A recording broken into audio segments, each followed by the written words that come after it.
Vamos a hablar sobre este caso policial, este caso que conmocionó toda la semana, que tiene que ver con un empresario, un comerciante, un crimen brutal en el medio y cómo está ahora la causa y cómo se investigan también este tipo de causas. Está con nosotros Matías Vidal, él es abogado. Matías, ¿cómo estás? ¿Nos estás escuchando ya? ¿Qué tal? Buenos días. Sí, ¿cómo están? Buenos días, Matías. Gracias por sumarte. Bueno, vamos a hablar de este caso con vos para que nos ayudes también a entender. Me parece que más allá de los detalles que ya se charlaron mucho esta semana, hay que hablar de cómo se encaran este tipo de investigaciones, ¿no? ¿Cómo se llevan Correcto. adelante este tipo de investigaciones que son, me imagino, muy, muy complejas? Sí, absolutamente. Son investigaciones complejas. Normalmente lo primero que se trata de establecer es alguna hipótesis criminal. Ujú. Por eso el fiscal trata de analizar quiénes son las personas que tenían, en principio, vínculos con la víctima y quiénes tenían conflictos con la víctima. Y a partir de esto se empieza a desandar un poco cómo era el escenario. Entonces, importa a quién le debía plata, quién lo había amenazado, cuál fue la última persona con la que tuvo contacto. Es decir, se empieza con un círculo más amplio de posibles sospechosos y a medida que la causa avanza, se lo suele ir descartando cuando se arroja cierta claridad. De todos modos, no son investigaciones fáciles, claramente. Ujú. Se hace toda una reconstrucción. También pienso, ¿no? Parece que había un circuito de plata ilegal que giraba alrededor y me quiero meter en esto también. Vos me dirás, porque eso también forma parte de esta investigación, ¿no?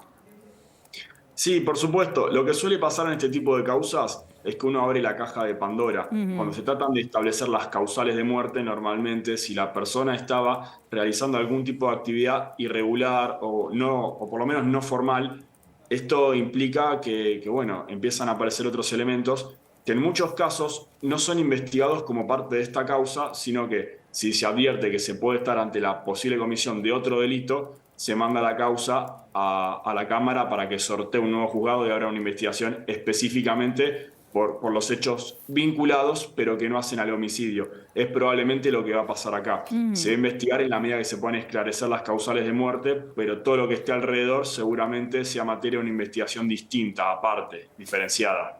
Se hablaba de esta persona como un deudor irrecuperable en base a sus registros comerciales y a la actividad que realizaba por ahí. Uno piensa como todo lo que uno compra, lo que uno vende, está todo registrado. Parece que la FIP está muy atenta a todo lo que uno hace. Acá hay todo un circuito que se desarrolla por fuera, ¿no? de ese sistema y que también es una parte del ecosistema de lo que gira alrededor a este crimen.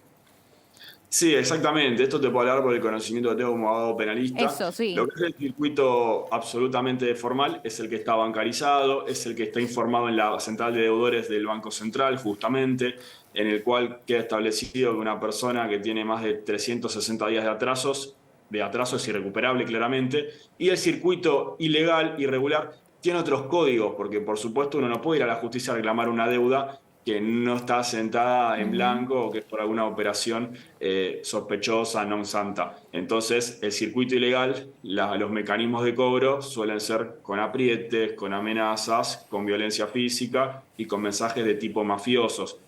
Entonces, esto probablemente tenga más que ver con esa parte de la actividad ilegal, porque de lo contrario uno meramente puede salir a ejecutar un cobro de una deuda y no se metería en este submundo.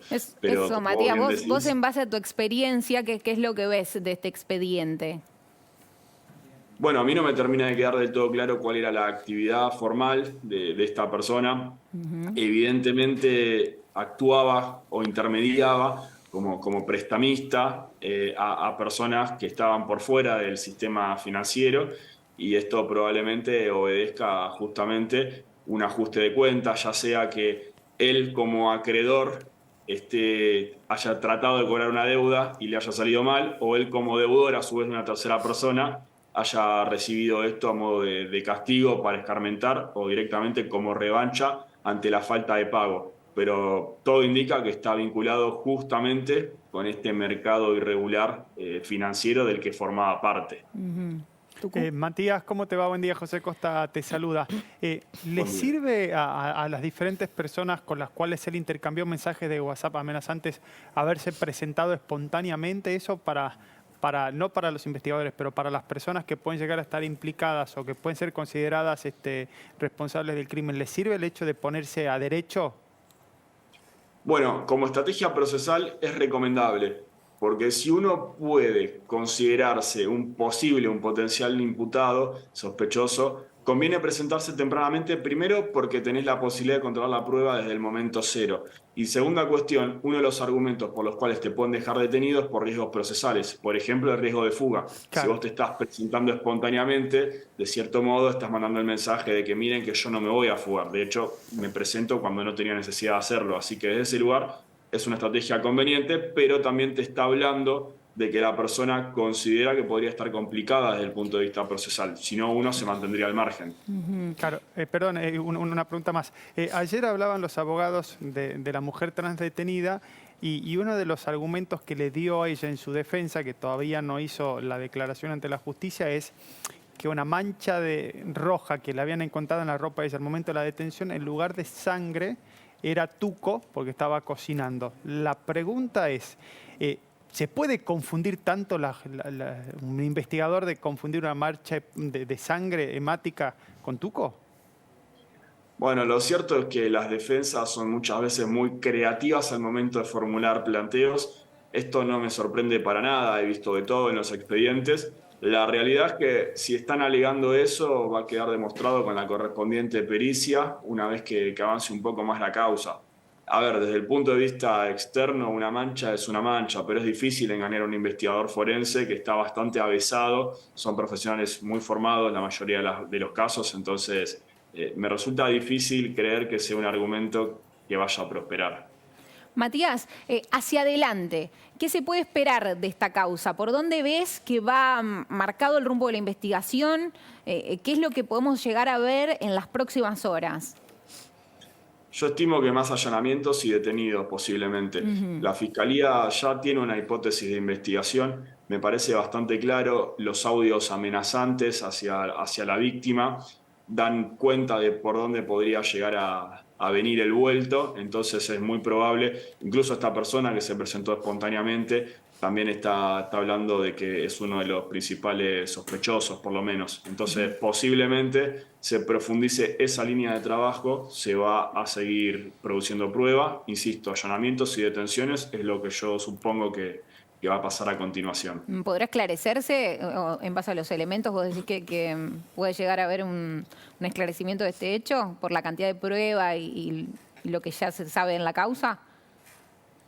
Bueno, hay prueba bastante sólida que apuntaría en cierta dirección, por lo menos lo que trascendió. Es muy posible que el fiscal tenga elementos reservados que no haya compartido justamente para preservar la integridad de la investigación, pero considero que si la persona se está presentando espontáneamente en el expediente es porque tiene prueba en su contra y porque probablemente sabe que puede estar complicado procesalmente, entonces me imagino que va a venir un poco por ahí la cuestión. Yo creo que hay posibilidades de que se esclarezca, sobre todo analizando más las circunstancias en las que esta persona se movía, ¿no? Este entorno, este mundo tan peculiar.